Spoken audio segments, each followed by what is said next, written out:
Hello நம்ம சேனலை பார்த்துட்ருக்க எல்லாருக்கும் ஒரு பெரிய வணக்கம்.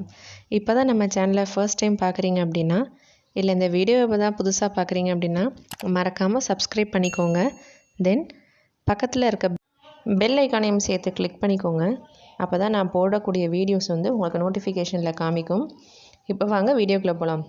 இன்றைக்கி நம்ம ஒரு டேஸ்டியான ஹெல்தி ரெசிபியான அரிசி அல்லது பொரி உருண்டை தாங்க பார்க்க போகிறோம். இதுக்கு பார்த்தீங்க அப்படின்னா நான் வந்து ஒரு கப்பு சாப்பாட்டு அரிசி எடுத்திருக்கேன். நீங்கள் வேணும்னாலும் இட்லி அரிசி எடுத்துக்கலாம். அப்படி இல்லை ரேஷன் அரிசி வாங்கினேன் அப்படின்னிங்கன்னா அதை நீங்கள் வாஷ் பண்ணி எடுத்துக்கோங்க. இப்போது இந்த கப்பில் ஒரு கப் நான் மெஷரிங் கப்பில் நான் எடுத்திருக்கேன்.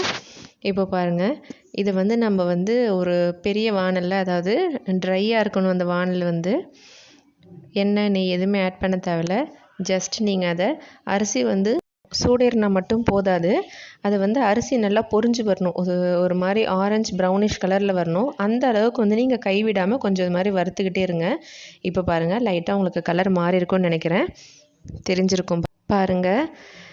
அடுத்து இப்போ பார்த்துக்கிட்டே இருங்க, உங்களுக்கு கலர் வந்து நல்லா, அதாவது சேஞ்ச் ஆகிறது வந்து நல்லாவே தெரிஞ்சிருக்கும். நம்ம கை விட்டு விடாமல் கிளறினோம்னா தான் கொஞ்சம் கலர் நல்லாயிருக்கும், இல்லைனா அடியில் வந்து நல்லா தீஞ்சு போன மாதிரி பிளாக் ஆகிடும். இப்போ பாருங்கள், ஓரளவுக்கு நல்லா பொரிஞ்சிருச்சு அரிசி. இந்த அரிசி கூட வந்து நான் ஃப்ளேவருக்கு ஏலக்காய் ஆட் பண்ணியிருக்கேன். ஏலக்காவே நீங்கள் இதிலே ஆட் பண்ணிக்கலாம். இந்த அரிசி வந்து பொரிஞ்சது போதும், இதுக்கு மேலே வந்து நம்ம வறுக்கக்கூடாது. நாம் வந்து இதை அதே வானலில் வச்சுருக்கிறத விட இன்னொரு பிளேட்டில் ட்ரான்ஸ்ஃபர் பண்ணிக்கிறது தான் நல்லது. அப்போ தான் நமக்கு கலர் சேஞ்ச் ஆகாது. ஸோ இந்த ஒரு தட்டில் கொட்டி சூடு ஆறுற வரைக்கும் நான் நல்லா ஆற வச்சுருக்கேன் பாருங்கள். இப்போது எனக்கு வந்து ஆறிடுச்சு. இப்போ இந்த வரிசை அரிசியை பார்த்திங்கன்னா நான் வந்து மிக்சியில் 2ஆக போட்டு எடுத்துக்கிறேன். இப்போது இது அரைச்சிருச்சு பாருங்கள். அதாவது ரொம்ப குறன்னு அரைச்சிடாதீங்க, நார்மலாக கொஞ்சம் நைஸாகவே இருக்கட்டும், அவ்வளோதான். இதை வந்து ஒரு பிளேட்டில் ட்ரான்ஸ்ஃபர் பண்ணி அதையும் நல்லா கொஞ்சம் ஆற விட்டுருங்க. அதுக்கப்புறமா வந்து நீங்கள் வந்து ஒரு கண்டெய்னரில் ஸ்டோர் பண்ணி வச்சுக்கலாம். நான் வந்து ஒரு பிளாஸ்டிக்கில் வச்சுக்கிட்டாலும் சரி, ஒரு கவரில் போட்டு ஃப்ரிட்ஜில் வச்சுக்கிட்டாலும் சரி, இல்லை ஒரு கிளாஸ் கண்டெய்னரில் போட்டாலும் ஓகே தான், எதில் போட்டாலும் நல்லாயிருக்கும். இப்போ அதை வந்து நான் எப்படி செஞ்சு காமிக்கிறேன் அப்படின்னு பாருங்கள். அதாவது நீங்கள் எந்த கிளாஸில் மாவு எடுக்கிறீங்களோ அதிலே வந்து 1:4, 1 டம்ளர் அரிசிக்கு 4 டம்ளர் தண்ணி வைங்க. இப்போ வந்து இதில் நான் 4 கிளாஸ் தண்ணி ஆட் பண்ணி இந்த பாத்திரத்தில் சூடு பண்ண போகிறேன். அதாவது அடிகனமான பாத்திரம் வச்சிங்க அப்படின்னா உங்களுக்கு அடி பிடிக்காமல் இருக்கும். இப்போது இதில் 4 கிளாஸ் தண்ணி ஆட் பண்ணியிருக்கேன். அடுத்து எத்தனை கிளாஸ் மாவு எடுக்கிறீங்களோ, ஒரு கிளாஸ் மாவுனா ஒரு 3/4 கிளாஸ் போல் நாட்டு சர்க்கரை இல்லை வெல்லம் ஆட் பண்ணிக்கலாம். இப்போ வந்து நான் நாட்டு சர்க்கரை தான் எடுத்திருக்கேன், 3/4 கிளாஸ் நாட்டு சர்க்கரை எடுத்திருக்கேன். இப்போது இது கொஞ்சம் நல்லா கிண்டி விட்டுக்கோங்க. இதில் வந்து நம்ம வடிகட்டதெல்லாம் எதுவுமே கிடையாது. இப்போ வந்து நமக்கு தண்ணி மட்டும் நல்லா கொதி வரணும், அவ்வளோதாங்க. நான் இதில் என்ன ஆட் பண்ண போகிறேன் அப்படின்னா, நமக்கு இதுக்கு தேவையான சால்ட் ஆட் பண்ணிக்கலாம், அவ்வளோதான். இப்போ நம்ம சால்ட் ஆட் பண்ணதுக்கப்புறம் கொஞ்சம் மிக்ஸ் பண்ணி விட்டுக்கோங்க. மிக்ஸ் பண்ணி விட்டுட்டு அந்த தண்ணி வந்து இந்த சர்க்கரை பாவு தண்ணி, வெள்ளை தண்ணி வந்து நல்லா கொதி வரும், அது வரைக்கும் கொஞ்சம் வெயிட் பண்ணிக்கலாம். அதுக்குள்ளே நீங்கள் வந்து இப்போ மாவு மட்டும் எடுத்து வச்சுக்கோங்க. இப்போ பாருங்கள், எனக்கு தண்ணி நல்லா கொதி வந்துருச்சு.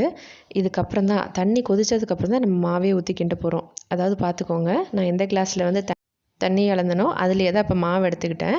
இப்போ பாருங்கள், மாவை கொட்டும்போது அடுப்பை சிம்மில் வச்சுட்டு நீங்கள் இந்த மாதிரி கொட்டுங்க மாவை.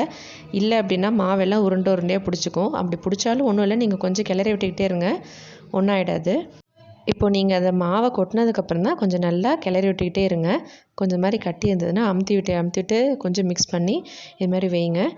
இப்போது ஓரளவுக்கு வந்து நமக்கு தண்ணி சரியாக தான் இருக்கும், கரெக்டாக தான் இருக்கும்.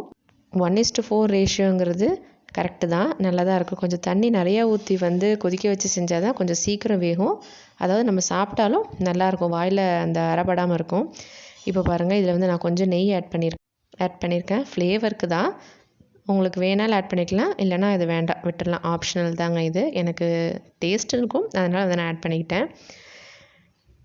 இப்போது இந்த அளவுக்கு வந்து வந்ததுக்கப்புறம் ஒரு பிளேட் போட்டு மூடி வச்சு மறுபடியும் எடுத்து பார்த்திங்கன்னா அந்த தண்ணி எல்லாம் இருக்கிற தண்ணி எல்லாமே மீதி உறிஞ்சிருக்கும். இந்த மாதிரி கொஞ்சம் நமக்கு கொஞ்சம் கெட்டி பதமாக வந்திருக்கும். இது வந்து கரெக்ட் ப்ரொசீஜர் தான். மறுபடியும் ஒரு மூடி வச்சு ஒரு 2 மினிட்ஸ் போல் எடுத்துட்டிங்கன்னா ஓகே தான்.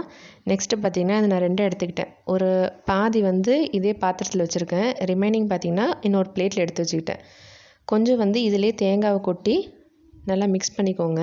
ஏன்னா வந்து நீங்கள் இப்படியும் சாப்பிட்லாம், இல்லை தனியாக எடுத்து வச்சு உருண்டை பண்ணியும் நீங்கள் சாப்பிட்டுக்கலாம். இந்த தேங்காய் வந்து சூட்லேயே நல்லா கொஞ்சம் மிக்ஸ் பண்ணி விட்டுக்கோங்க.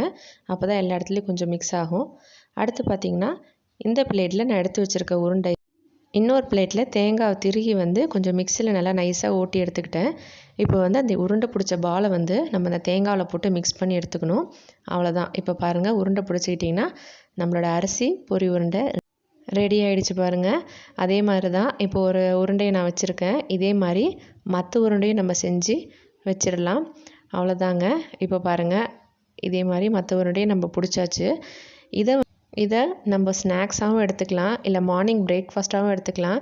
நான் வந்து இதை வீக்லி ஒன்ஸ் குட்டீஸ்க்கு வந்து பிரேக்ஃபாஸ்ட்டாகவே கொடுத்துருது. ஏன்னா இது வந்து உடம்புக்கு ரொம்ப நல்லது. அதாவது சீக்கிரம் டைஜஸ்ட் ஆகிடும். அதனால் நீங்களும் இந்த ரெசிபியை செஞ்சு ட்ரை பண்ணி என்ஜாய் பண்ணி பார்த்துட்டு எங்களுக்கு எப்படி கமெண்ட் செஷனில் மறக்காமல் கமெண்ட் பண்ணுங்கள். நம்ம வீடியோ உங்களுக்கு பிடிச்சிருந்தது அப்படின்னா மறக்காமல் ஷேர் பண்ணுங்கள், லைக் பண்ணுங்கள், கமெண்ட் பண்ணுங்கள். அன்டில் தென் நமக்கு மறக்காமல் சப்ஸ்கிரைப் பண்ணிடுங்க. பாய்.